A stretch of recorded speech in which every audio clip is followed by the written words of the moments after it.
జనాల్లో భయం మొదలైందండి. ఆ భయం ఏమిటో అంటారా? అదే అండి ఎల్పిజి గ్యాస్ సిలిండర్. యుద్ధం వల్ల మనకు ఎల్పిజి నిల్వలు తగ్గాయని అందరూ అనుకుంటున్నారు. సెంట్రల్ గవర్నమెంట్ కూడా ఎల్పిజి షార్ట్గా ఉంది, కేవలం గృహ అవసరాలకే కానీ కమర్షియల్ అవసరాలకు వాడకూడదని షీట్ జారీ చేసిందనే అపోహ కూడా వినబడుతుందండి. కానీ అది నిజం కాదు. మొదటి ప్రియారిటీ గృహాలు, ఆఫ్టర్ కమర్షియల్ వాటికి కూడా అందించాలి అనే షీట్ జారీ చేసింది. ఇంకా ఒక కండిషన్ ఏంటంటే 25 రోజుల వ్యవధితో పట్టణాల్లో నివసించేవారు గ్యాస్ బుక్ చేసుకోవచ్చు. అదేవిధంగా గ్రామాల్లో వారైతే 25 రోజుల నుంచి 45 రోజుల మధ్య గ్యాస్ బుకింగ్ చేసుకోవచ్చని షీట్ జారీ చేసిందండి. మన కంట్రీ ఓన్లీ ఇరాన్, సౌదీ నుండే కాదు, ఎల్పిజి అనేది ఆస్ట్రేలియా, కెనడా, రష్యా నుండి కూడా మనకు సరఫరా అవుతుంది ఫ్రెండ్స్.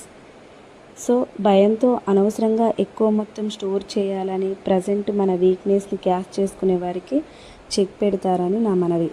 ముఖ్యంగా చాలా అవసరం ఉన్న వారికి మాత్రమే గ్యాస్ అందేలా చూడాలండి. అనవసరంగా మన దగ్గర ఉన్నా కూడా మనం ఎక్కువ మొత్తంలో డబ్బులు పెట్టేసి మరి మనము స్టోర్ చేసుకోవాలనుకోవడం మాత్రం తప్పు ఆలోచన అండి.